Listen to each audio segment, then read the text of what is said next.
Olá, tudo bem? Sejam bem-vindos e bem-vindas a um novo episódio do FUPcast, podcast produzido pela Federação Única dos Petroleiros no marco do Congresso Nacional da Federação que está ocorrendo em Salvador da Bahia entre os dias 20 e 24. Hoje estamos no segundo dia.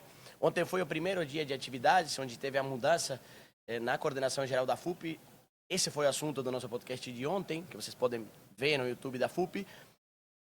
Debatemos basicamente essa transição, esse processo, uma espécie de balanço do que tem sido a última gestão da federação e o que será a próxima, liderada por Cibele Vieira. E a gente conversou também com o David Vasselar, que deixou ontem a coordenação nacional da federação.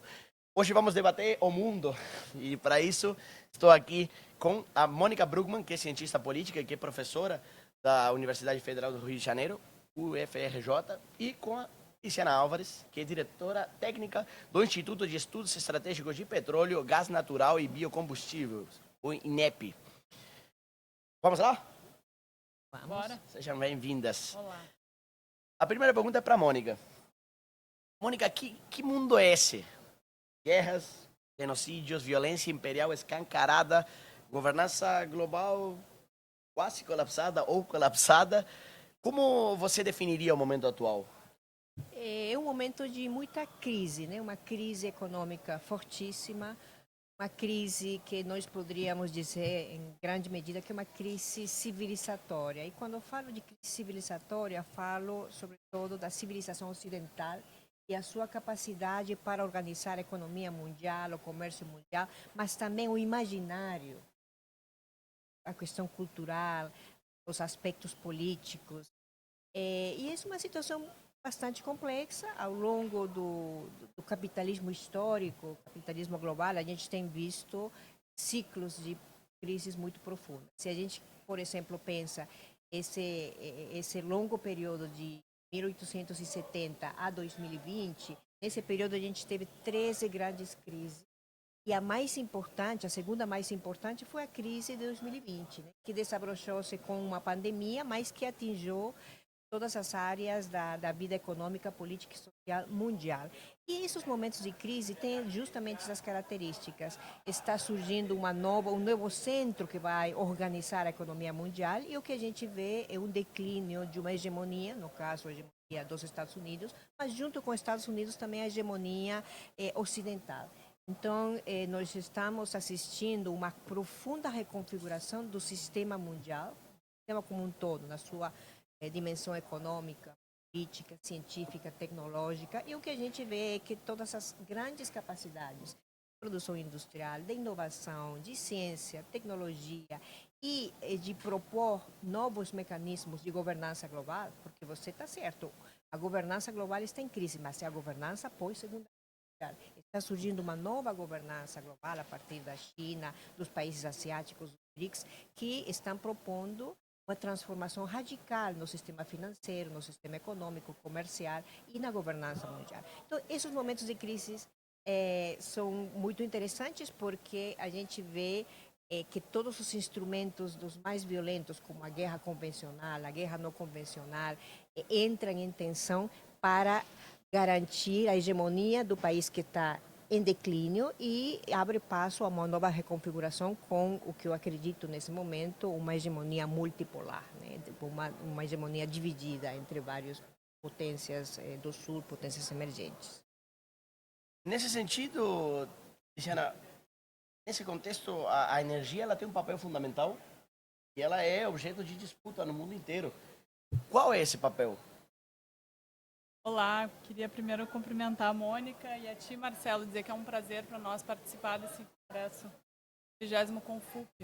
Bom, a energia está no centro da guerra, né? A energia move as máquinas de guerra, a energia move carros, move os meios de transporte, né? Os aviões, tudo isso. Mas a energia também move as indústrias, a energia está no centro de qualquer projeto de desenvolvimento. E acho que a Mônica trouxe muito bem. Nós estamos vivendo um momento de grandes transformações, né, de transição, inclusive de poder no mundo. E a gente vê com o Ocidente liderando esse processo e hoje lidera esse processo a Ásia, né, sobretudo a partir da China, mas não só dela, Índia, né, a própria Rússia. E a energia certamente impacta muito, e acessar ou não acessar a energia conta muito para qualquer país que quer desenvolver a sua indústria, enfim, né, se desenvolver. E também se proteger, né, considerando aí um cenário perigoso de guerra que a gente vive hoje.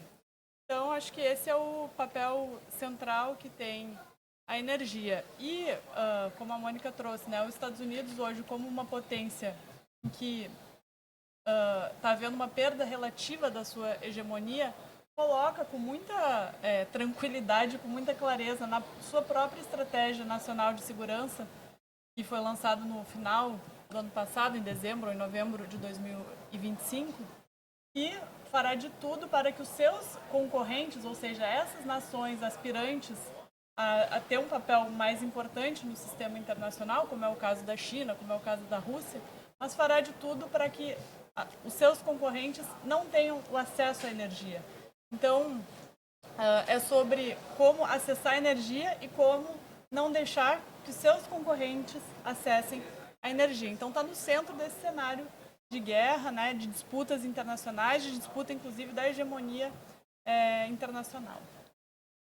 Mônica, qual é o papel do Brasil diante dessas transformações? E quais são os desafios do Brasil? Quais são suas potencialidades e talvez suas desvantagens? Bom, o Brasil, todos sabemos, um país continental, um país amazônico, um país do Atlântico, da América do Sul, mas também é um país que tem grandes potenciais de vários tipos no que diz respeito a recursos naturais estratégicos. Nós somos o segundo país com a maior concentração de biodiversidade do planeta. Nós temos a maior reserva de água doce do planeta. Imagina que a América do Sul tem entre 27% e 28% das reservas de água doce, a partir de 3 grandes aquíferos. O aquífero Guarani, que o Brasil compartilha com o Paraguai e a Argentina, o aquífero Maranhão, no norte do Brasil, e o aquífero Alter do Chão, que é uma espécie de oceano de água doce subterrâneo. Então, os recursos hídricos, que além do mais são a base para a hidroenergia no Brasil. O Brasil tem uma matriz energética para a produção de energia elétrica bastante limpa, que chega a 70% da energia que se produz a partir de fontes renováveis e limpas. A hidroenergia é a principal, ao redor de 60%, e 10, 15% são as novas renováveis, como a eólica principalmente e a solar em segundo lugar. Então, o Brasil tem uma matriz elétrica limpa, e isso é uma questão, digamos, que se destaca a nível mundial. Nós temos uma capacidade científica, tecnológica, embora não compitamos com os centros, as pontas de pesquisa científica do mundo, mas em relação à América Latina temos uma comunidade científica muito importante, temos uma universidade pública bastante forte como sistema educacional gratuito de qualidade. Nós temos reservas importantes dos principais minerais estratégicos. E aqui eu quero fazer uma diferença. No debate público, usa-se muito o termo minerais críticos. E realmente só é uma diferença conceitual entre o crítico e o estratégico que vale a pena a gente se deter um pouquinho. Porque, veja, a ideia de mineral crítico surge ao longo do século XX a partir da necessidade das potências, centros da economia mundial, de garantir esses recursos naturais estratégicos, esses minerais estratégicos para as tecnologias de ponto, para a indústria mais avançada, para os ciclos tecnológicos que estão se desenvolvendo e outros que estão emergindo. Então, esses são recursos estratégicos, mas que quando se convertem em críticos, significa que esses países não têm esses recursos acessíveis, não estão no seu território, tem que aceder a territórios que estão fora do seu alcance nacional. E então o grande perigo é a ruptura da cadeia de suministro ou cadeia de abastecimento. Então, nesse momento, o mineral crítico se converte em estratégico, o mineral estratégico se converte em crítico. Agora eu me pergunto por que a gente vai usar um conceito que diz respeito a uma vulnerabilidade das potências que não têm seus recursos naturais e não ficamos com o recurso natural estratégico. Nós temos esses recursos e por que é estratégico para a gente? Porque esses recursos devem ser a base para a transformação industrial, para elevar o consumo das populações pobres, para pensar em cadeias de suministro e de industriais regionais, integração regional. Então, essa diferença conceitual nos leva a duas estratégias diferentes. Se você pensa no mineral crítico, você vai pensando com paradigma de commodity, portanto, uma estratégia primária exportadora. Se você pensa no mineral no minério como estratégico, você vai pensar esse minério como base para o desenvolvimento nacional, para a indústria nacional, para a ciência e tecnologia desenvolvida nacionalmente, regionalmente, desde uma perspectiva soberana. Então, o Brasil tem todas essas potencialidades, mas o grande paradoxo é o seguinte: o Brasil tem reprimarizado sua pauta exportadora, o Brasil tem, a partir de 2015, se desindustrializado a uma velocidade impressionante. Por exemplo, nós em 2014, nós produzíamos a maior parte dos derivados de petróleo que precisamos para o consumo interno. Estamos falando de diesel, de gasolina, etc. Em pouco tempo, nós passamos a ser importadores, majoritariamente importadores, desses derivados de petróleo que antes se produziam nacionalmente. A capacidade industrial está ali, só que está desativada. Essa é uma questão fundamental para pensar que o Brasil tem um papel fundamental, tem todos os recursos disponíveis e o potencial para isso, mas trata-se de uma decisão política. Muito bem, se vamos industrializar os nossos minerais estratégicos, o nosso petróleo, vamos colocar isso no papel, mas o mais importante é construir os instrumentos para que isso seja possível. Então, isso fica em planos fantásticos, em discursos maravilhosos, mas se não tiver o instrumental necessário, e aí a questão técnica, a questão científica, tecnológica, laboratórios, comprometer a academia, todas as forças em tensão, a gente nunca vai chegar àquilo que nós chamamos de um processo de industrialização para o desenvolvimento soberano do Brasil. Continuamos falando de soberania nacional. A Mônica vinha desenvolvendo sobre esse assunto. Tem ganhado muita importância, já sempre a teve, mas tem ganhado muito destaque no último período com os ataques violentos do governo Trump e o contexto da guerra mundial que a gente vive, os contextos das guerras internacionais que a gente vive. Como pode, Ciana, o Brasil avançar na garantia dessa soberania do ponto de vista energético e qual é o papel da Petrobras nisso? Sim, realmente a pauta da soberania voltou para a boca de todo mundo, ainda bem, né, que ela voltou, porque ela nunca deveria ter saído, mas ela voltou em função de um problema, né, que foram os ataques por parte dos Estados Unidos pela violação da soberania a vários países por parte dos Estados Unidos, né. A gente pode falar aqui dos nossos vizinhos da Venezuela, que foi uma violação absurda da soberania da Venezuela, né, o sequestro do seu presidente. Aliás, até hoje não se sabe o que aconteceu com Maduro, mas a gente sabe o que aconteceu com o petróleo da Venezuela, né? Está sendo controlado, voltou a ter uma produção inclusive maior, porque isso interessa aos Estados Unidos. Mas, então voltando aqui para o Brasil, eu acho que a soberania tem a ver com... O Brasil tem segurança energética do ponto de vista de que a gente, pelo menos em relação ao petróleo, nós somos autossuficientes na produção de petróleo cru. Mas nós não temos 100% da nossa soberania energética, porque a soberania tem a ver com quem controla esses recursos e para quê. E hoje uma parte dos recursos não estão sob controle do Estado brasileiro, né? Sobretudo se a gente for pensar do ponto de vista da cadeia de valor. Então, como a Mônica trouxe, né? A Petrobras ela sofreu um processo de desverticalização da sua cadeia de valor. Com as privatizações, com a venda, foram, Marcelo, vendidos 266 ativos da Petrobras, principalmente durante o governo Bolsonaro, mas também durante o governo Temer. A maioria desses ativos eram ativos estratégicos, né? Desde a perspectiva, inclusive, do que a Mônica acabou de nos trazer.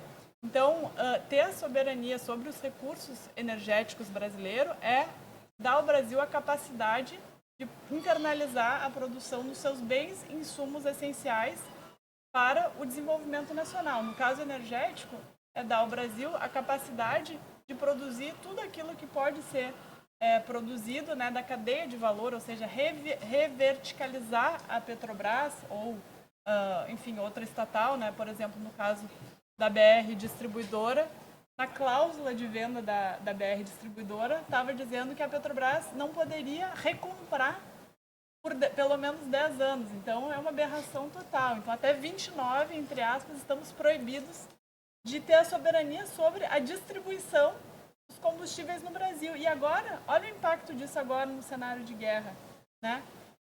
No cenário em que a Petrobras segura os preços nas refinarias para que não gere tanto impacto nas bombas de combustíveis, a distribuição está à mercê do mercado, né? E aí sobe o preço internacional, né, o preço do Brent, automaticamente eles, olha uma oportunidade de eu ampliar minhas margens de lucro. Então, quer dizer, cadê a soberania nessa parte, nesse segmento da distribuição e da revenda? A gente perdeu, a gente tinha essa soberania e a gente perdeu. O Estado não consegue mais controlar o preço, né, não consegue mais ter instrumentos de controle, ou seja, instrumentos estatais para segurar os preços num cenário de guerra, cenário atípico, quem diria num cenário típico, né? Então, isso tira, então, essa soberania também do país sobre si próprio. Com certeza, isso tira a nossa capacidade de controle, né, dos nossos próprios recursos. Então, a gente tem o recurso, a gente tem o petróleo, a Petrobras é autossuficiente, mas está exportando tudo, né? Por outro lado, como a gente controla uma boa parte ainda da cadeia, a gente conseguiu fazer o quê? Que a Petrobras elevasse o fator de utilização das suas refinarias no período de guerra para garantir o abastecimento nacional. Então, enquanto, né, tem esse problema com as distribuidoras, com as importadoras, a Petrobras aumenta a sua capacidade de produção, claro que isso tem limite e tem um risco de segurança também, né, de operação das refinarias, mas faz um esforço de guerra para aumentar a produção para que não haja crise de abastecimento. Que outros países, a maioria dos países, vivenciaram porque não são autossuficientes e não têm segurança energética ou soberania energética. Olha o caso dos Estados Unidos, para finalizar. Os Estados Unidos hoje é o maior produtor mundial de petróleo, né? Porque eles desenvolveram lá o shale, o petróleo e o gás shale.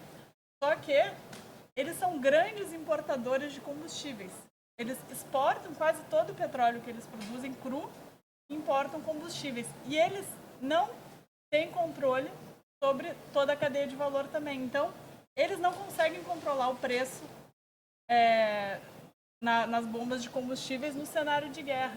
Então, o preço nos Estados Unidos aumentou 40%, 45% do diesel e da gasolina, enquanto no Brasil, na gasolina aumentou 6%, no diesel aumentou, se eu não estou enganada, aqui no ápice 18%. Por causa do problema da distribuição, porque não faria sentido ter aumentado o preço no Brasil, porque teve as medidas emergenciais do governo, porque teve o esforço da Petrobras.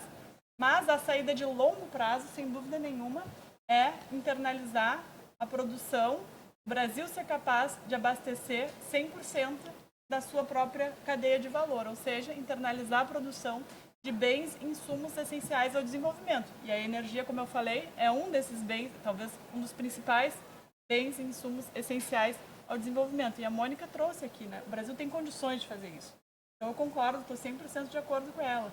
Minerais estratégicos, né? Para o Brasil são minerais estratégicos. E é por isso que eles têm que ser tratados como tal, para que ninguém venha aqui violar nossa soberania para se apropriar do que é nosso e que pode garantir o nosso próprio desenvolvimento. Vou aproveitar para te perguntar qual é o papel da restatização nesse sentido. A FUP lançou a campanha Restatiza Brasil, vocês podem acompanhar nas redes sociais da FUP e na própria campanha Restatiza Brasil, então vão lá, dá uma olhada, a gente está produzindo muitos materiais sobre o assunto. Qual é o papel da restatização nesse processo? Fundamental. Restatizar os ativos estratégicos que foram privatizados é fundamental para a garantia do abastecimento nacional e da soberania plena energética do Brasil. Isso, estamos falando de refinarias? Estamos falando aqui, né, estamos na Bahia, reestatizar a RLAM, a segunda maior refinaria do Brasil, que, aliás, no cenário de guerra, os preços aqui sofreram um aumento muito superior à média nacional, em função dessa característica de ser fornecido pela RLAM, que está privatizada. Como em Manaus também, né? Como em Manaus, que o cenário é ainda pior. Mas não só as refinarias, né? É reestatizar a BR Distribuidora, é reestatizar a Liquigás, é reestatizar a Gaspetro e vários outros ativos também do segmento de exploração e produção, enfim, a Six no Paraná, a refinaria Clara Camarão no Rio Grande do Norte. Tem que recuperar o que é estratégico, não faz sentido ter vendido, não faz sentido ter vendido. O mundo inteiro está fazendo isso, não somos nós que estamos falando. Todo mundo está fazendo isso, porque está na cara que foi errado ter privatizado. Ainda mais da forma como foi privatizado, mas em qualquer cenário é errado privatizar o que garante o abastecimento nacional. Se você me permite um comentário Claro. em cima da pergunta, olha, a Noruega, que é um país que tem as maiores taxas de desenvolvimento a partir de muitos indicadores, uma saúde pública excelente, educação, etc. Toda a gestão do petróleo norueguês é estatal. A Noruega, o povo norueguês é proprietário das reservas do petróleo e é o Estado da Noruega que gere toda a economia do petróleo. A Noruega, que eu saiba, não é nenhum país comunista, mas a Noruega exibe as maiores taxas de desenvolvimento humano, etc.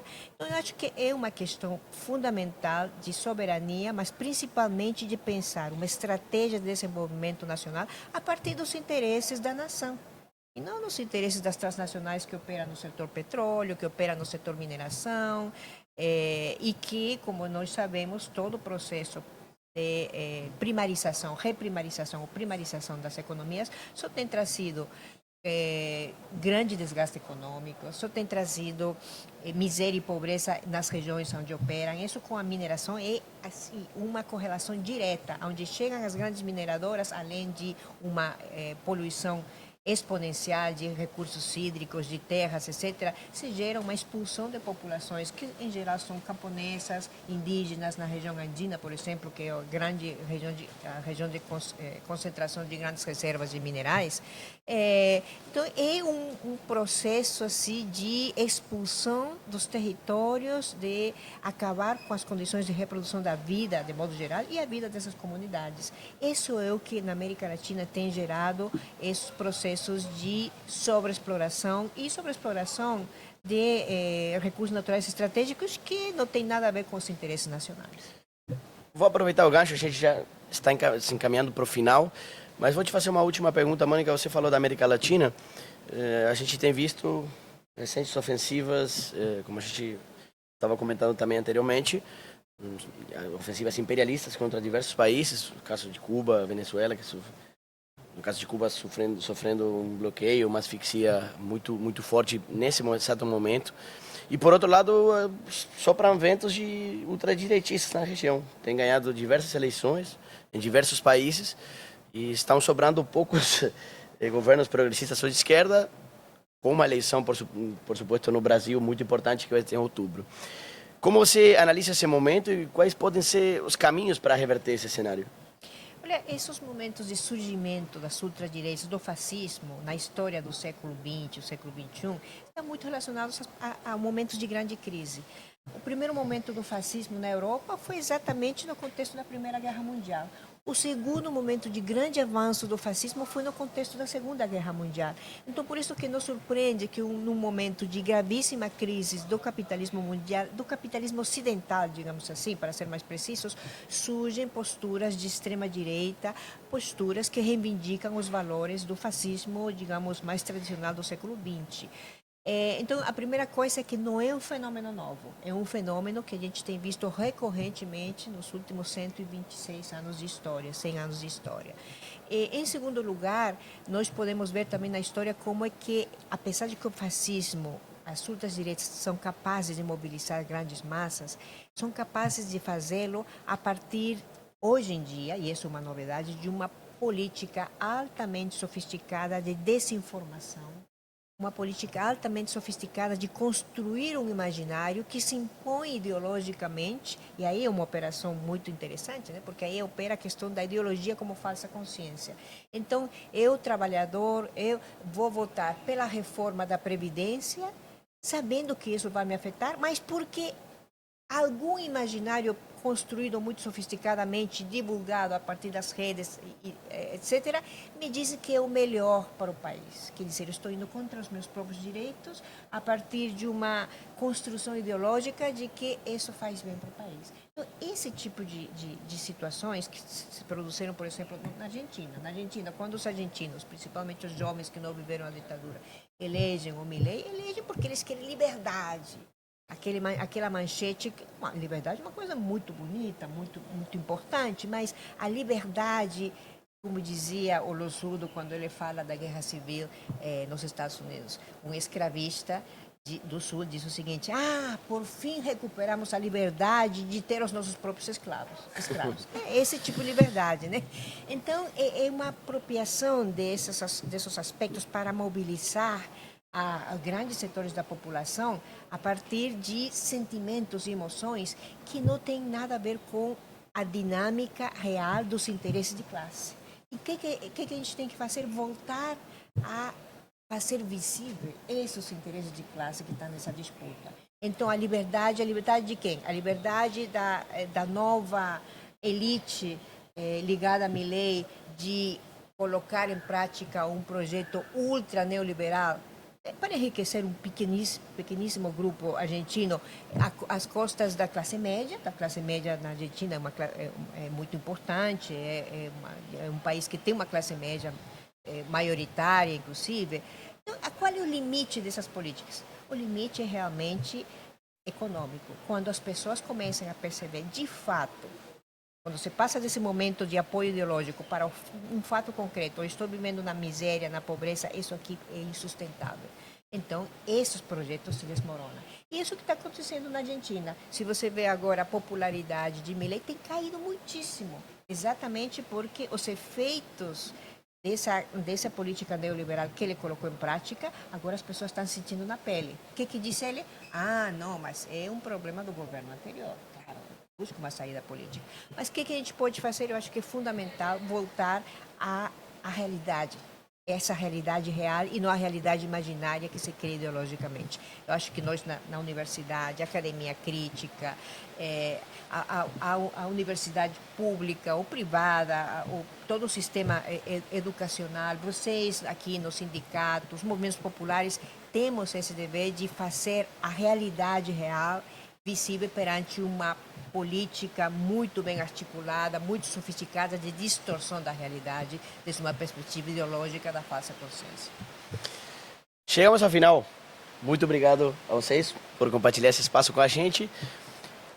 Podem ver o resto dos episódios, estão saindo um por dia, hoje é o segundo dia, vocês podem ver, os episódios ficam lá no YouTube da FUP e continuem acompanhando nossa cobertura desse 20º CONFUP, Congresso Nacional da Federação Única dos Petroleiros. Obrigado a elas e obrigado a vocês por estarem ali e até já.